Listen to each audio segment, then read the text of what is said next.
Next question है example 3.10। इसमें कह रहा है a resistance of R ohm draws a current from a potentiometer. मतलब दोस्तों ये कोई पोटेंशियोमीटर है, ठीक है, उसमें ये कोई रेजिस्टेंस R लगा रखा है, ठीक है। तो वो क्या कर रहा है, draw a current from a potentiometer, ठीक है।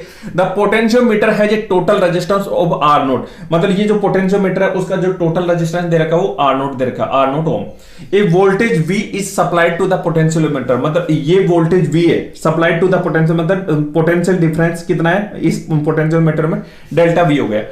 Derive an expression for the voltage across R when the sliding contact is in the middle of potentiometer. मतलब अगर ये स्लाइडिंग कॉन्टैक्ट इस मिडल पे है ना, तो हमें वोल्टेज का एक्सप्रेशन वो बताना है। क्लियर? तो दोस्तों अगर मैं देखो इसका ऐसे बना दूं तो आपको कोई प्रॉब्लम तो नहीं होगी। इसको देखो पोटेंशियोमीटर में पोटेंशियल का डिफरेंस कितना है, डेल्टा V, ठीक है। तो ये अगर ऐसे कर दूं,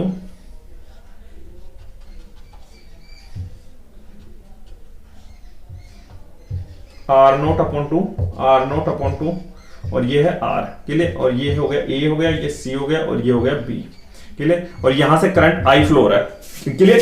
देखो यहां पे मिडल पे अगर कनेक्ट है ना तो ये हाफ हाफ हो गया, मतलब हाफ रेजिस्टेंस इधर हाफ रेजिस्टेंस इधर। तो मैंने क्या किया, R0/2, ठीक है। और ये दोनों कैसे हैं, पैरेलल में कनेक्ट हो गए, ठीक है। तो अगर ये I करंट है, पोटेंशियोमीटर में क्या करंट फ्लो I, तो अगर यहां I1 हुआ मानो, और इसमें क्या हो I माइनस I1, और इधर क्या करोगे, ये I1 है, तो यहां पे इसमें क्या है I आ गया ना, ऐसे टोटल मिलके, ठीक है ना।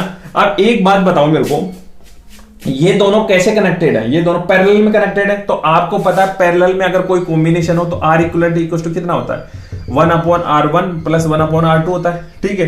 तो देखो हम क्या वो कर रहे हैं, जैसे अगर इन दोनों ये दोनों पैरेलल कॉम्बिनेशन है और इनका इक्विवेलेंट रेजिस्टेंस R1 है, तो क्या हो गया 1/R1 इक्विवेलेंट रेजिस्टेंस है इनका। ये दोनों पैरेलल कॉम्बिनेशन है और इन दोनों का इक्विवेलेंट रेजिस्टेंस अगर अब R1 है, ठीक है। तो कैसे करोगे, 1/R0/2 प्लस 1/R। कोई दिक्कत नहीं मुझे। तो 1/R1 equal to 2/R0 plus 1/R, है ना। तो एक काम करो, इसको एलसीएम लो, R0/R 2R प्लस R0, ठीक है। तो देखो R1 इक्वल टू आ गया R0 into R 2R plus R0। इसमें कोई दिक्कत है क्या, कोई दिक्कत नहीं होनी चाहिए। देखो ये पैरेलल कॉम्बिनेशन है और मैंने क्या किया, वही किया जो पैरेलल कॉम्बिनेशन के रेजिस्टेंस में करते हैं, ठीक है। यहां पे क्लियर हो गया, मतलब इन दोनों का इक्विवेलेंट रेजिस्टेंस आ गया, ठीक है। अगर ये करंट I है, ठीक है, तो आपको पता I इक्वल टू क्या होता है, डेल्टा V/R, ठीक है। तो I करंट कितना फ्लो होगा, ये करंट कितना फ्लो होगा, मतलब इस तीनों का इक्विवेलेंट रेजिस्टेंस कितना होगा बताओ, डेल्टा V अपॉन इन तीनों का इक्विवेलेंट रेजिस्टेंस, इन दोनों का इक्विवेलेंट रेजिस्टेंस कितना होगा R1। समझ में आया, ठीक है। प्लस ये दोनों देखो, ये दोनों पैरेलल कॉम्बिनेशन के इक्विवेलेंट कोई रेजिस्टेंस हो गए और वो किससे कनेक्टेड है, सीरीज में कनेक्टेड है ना, तो उससे क्या करोगे, R0/2। बोलो अरे यार ये सीरीज में कनेक्टेड नहीं हुआ क्या, जैसे ये देखो डेल्टा V और इन दोनों का इक्विवेलेंट रेजिस्टेंस ऐसे होगा, कुछ भी R1 हो गया, ठीक है, प्लस ये R0/2। तो ये दोनों कैसे हुए, सीरीज में कनेक्टेड हो गए ना, तो इक्विवेलेंट रेजिस्टेंस ये हो गया, ठीक है। अब आपके पास में क्या आ गया, ये आ गया, I निकल गया, ठीक है ना। अब एक काम करो, derive an expression for the voltage across R। मतलब देखो यहां पे इसके भी ये दोनों पैरेलल कॉम्बिनेशन है, तो मतलब पोटेंशियल ड्रॉप दोनों का सेम होगा, मतलब यहां पे और यहां पे, क्लियर, ठीक है। तो वो एक्सप्रेशन अगर पोटेंशियल ड्रॉप V1 है, अगर इन दोनों के बीच में पोटेंशियल ड्रॉप V1 है, तो आपको देखो इसको इक्विवेलेंट रेजिस्टेंस कुछ हो गया, अरे इक्विवेलेंट रेजिस्टेंस हो गया, और उसमें करंट कितना I फ्लो हो रहा है, तो I इक्वल टू क्या होता है, डेल्टा V/R, ठीक है। तो डेल्टा V1 इक्वल टू क्या हो गया, डेल्टा V1 इक्वल टू हो गया IR1, है ना, IR1, है ना। और अब इसमें पुट करो, वैल्यूज पुट करो, देखो delta V1 equal to I की वैल्यू कितनी दे रखी है, ये वाली पुट करो, डेल्टा V/R1 प्लस R0/2, है ना, इंटू R1 की वैल्यू ये दे रखी है आपको, R0/2R प्लस R0 निकाले, क्लियर। अब इसको सोल्व करो, आप इसको सोल्व करो, देखो मैं इसको रब कर देता हूं ऊपर वाले को, है ना, और इसको रब कर देता हूं, है ना। अब इसको सोल्व करते हैं। देखो R1 की वैल्यू भी पुट करनी पड़ेगी अपने को यहां से, ठीक है। तो पहले तो इसको 2 को करो, तो ये हो गया 2 को देखो एलसीएम देखो तो ये ऊपर चला जाएगा। देखो 2 डेल्टा V अपॉन यहां पे 2R1 plus R0 into R0 upon into R 2R plus R0। Clear है ना। अब R1 की वैल्यू पुट करो यहाँ पे, देखो 2 डेल्टा V 2 R1 की वैल्यू दे रखी है R0 into R 2R plus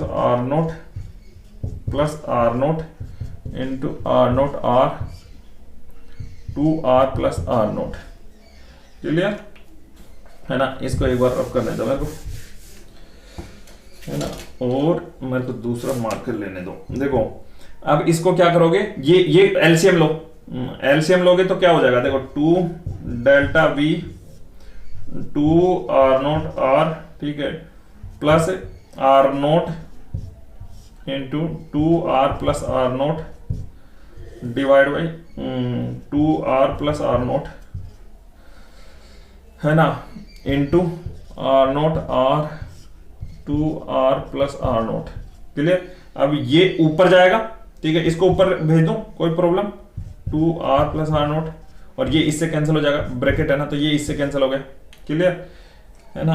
अब देखो इसको कैसे करोगे, 2 डेल्टा V है ना, और यहाँ पे 2R0 R प्लस R0 का whole square plus R0 into 2R into R0 R, ठीक है।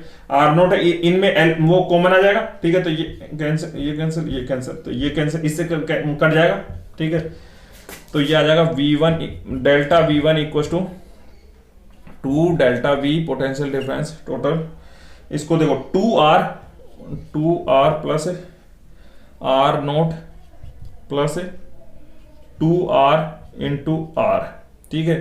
तो delta V1 equal to 2 delta V, है ना, और ये 4R हो गया प्लस R0 और ये R यहाँ पे चला गया। क्लियर, ये रिलेशन आ गया आपके पास में। ठीक है दोस्तों, समझ में आया।